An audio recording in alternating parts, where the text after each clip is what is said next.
অন্ধকার এক জঙ্গল দিয়ে বাস ভর্তি যাত্রী চলেছে। হঠাৎ বাসটি বেশ গভীর জঙ্গলে প্রবেশ করা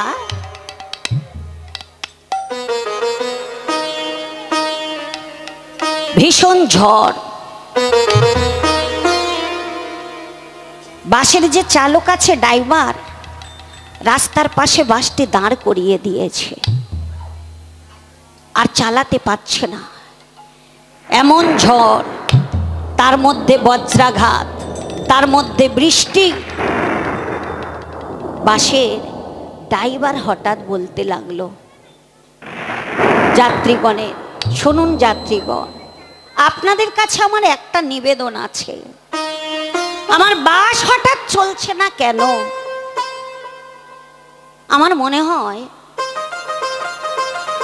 এই আপনারা যে এতজন এসেছেন আমার বাসের মধ্যে, আজকের মনে হয় কারোর মৃত্যু দিন আছে। আজকের মনে হয় কারোর মৃত্যু দিন আছে, সেই জন্য আমার বাস আর চলছে না। হঠাৎ এমন বজ্রাঘাত এবং বৃষ্টি। আপনারা এক কাজ করুন, আমার বাস থেকে সবাই নেমে যান, তা না হলে আমিও মারা যাব, আর বাস সমেত আপনারাও সবাই প্রাণদণ্ড হয়ে যাবে। বাসের মধ্যে একটা যাত্রী হঠাৎ বলে উঠলেন, ড্রাইভার একটা কথা বলবো ড্রাইভার সাহেব। তা বলছে, কি কথা? এক কাজ করি, একজনের জন্য সকলের প্রাণ যাবে তা তো হয় না, কি এক কাজ করি আসুন।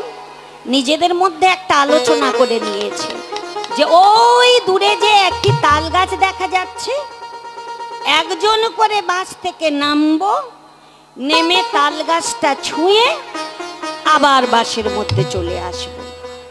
এবার যার মৃত্যুদণ্ড আছে, নিশ্চয়ই আমাদের সঙ্গ ছাড়া হয়ে গেলে তার মৃত্যু হয়ে যাবে।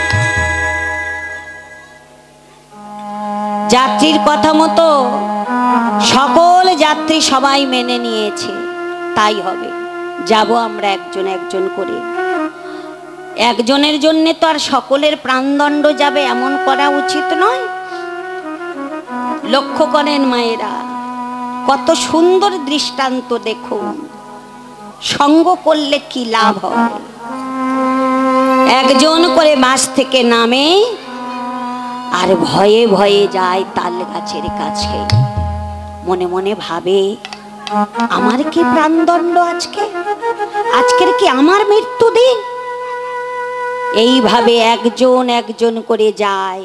যেতে যেতে যেতে যেতে বাসের মধ্যে যত যাত্রী প্রায় শেষ। বাসের ঠিক পিছনের দিকে একজন বয়স্ক বৃদ্ধ বসে আছে।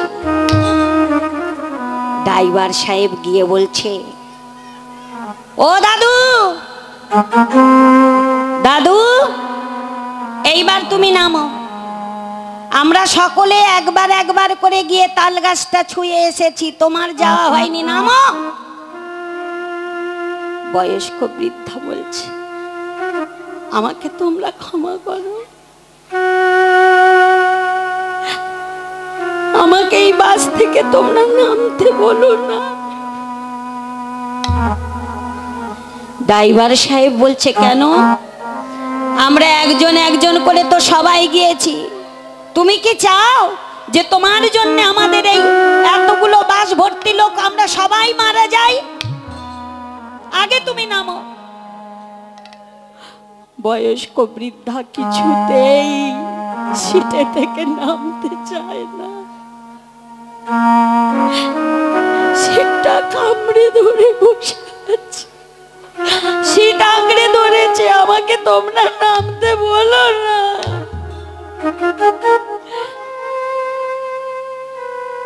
কেউ কি ছাড়বে? ভক্তমণ্ডলী, ভক্তিমতী মায়েরা, সকলের তো প্রাণের ভয় আছে নাকি? সকলের বাঁচার ইচ্ছা আছে।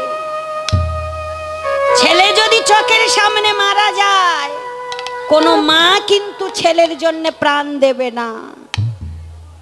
বাঁচার ইচ্ছা পৃথিবীতে সকলের আছে। বয়স্ক বৃদ্ধ বাবা কিছুতেই বাস থেকে নামতে চায় না। আর যত যাত্রী আছে বলে তবে রে, বলে সবাই সিট থেকে কি করেছে, বয়স্ক বৃদ্ধের ধরেছে। আসো আসো আগে যাবি, আসো নামো বলেই বাস থেকে ঠেলে ফেলে দিয়েছে। আর বাস থেকে যখন ঠেলে ফেলে দিল, সেই বৃদ্ধ মানুষ উঠেছে, উঠে এক পা করে যখন তাল গাছের কাছে গেছে, হঠাৎ সঙ্গে সঙ্গে একটা বজ্রাঘাতের আওয়াজ, নিতাই গৌরী প্রেমানন্দে হরি বল, হরি বল, হরি বল। বজ্রাঘাতের আওয়াজ।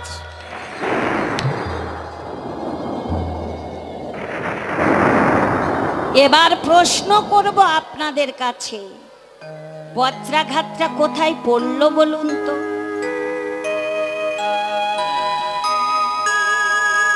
বলুন আমার মায়েরা। হরি নাম তো শুনতে এসেছেন, আগে বুঝুন কি বলছেন কীর্তনিয়া। বজ্রাঘাতটা কোথায় পড়লো? সাধুর গায়ে না বাঁশের উপরে? যেই তাল গাছের কাছে বয়স্ক বৃদ্ধ লোকটি গিয়েছে, সঙ্গে সঙ্গে বজ্রাঘাত পড়ল কোথায়? সেই বাঁশের উপরে।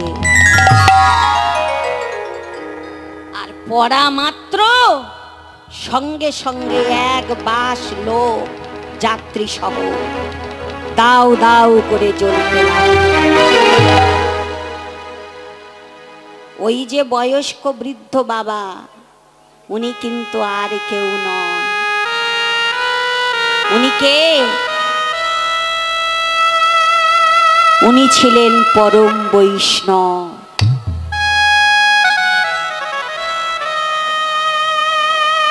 উনি ছিলেন পরম বৈষ্ণব। বৈষ্ণব কোনদিন চায় না জীবের অকল্যাণ হোক। বৈষ্ণব কোনদিন চায় না যে কারোর প্রাণদণ্ড। তিনি জানতেন যে আমি যদি এদের সঙ্গ ছাড়া হই, তাহলে এরা সবাই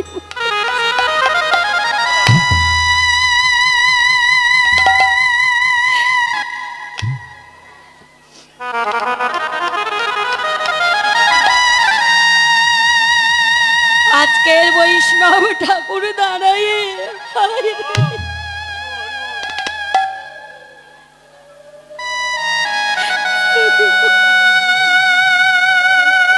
হরিবল, হরিবল, হরিবল।